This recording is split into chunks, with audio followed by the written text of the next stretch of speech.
தோழனுக்கு பக்கத்திலே சோடி என்று வந்தவளே நூல் போடவையில் ஒளிஞ்சுக்கிட்டு நினைச்ச தாளம் போடணுமே.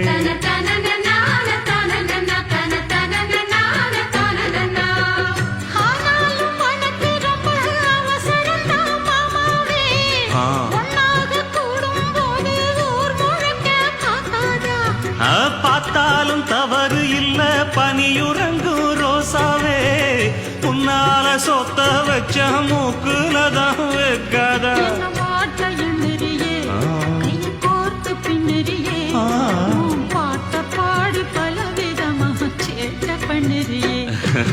செங்குருவி செங்குருவி காலமட செங்குருவி சேல கட்டி மாமனுக்கு மாலையிட்ட செங்குருவி.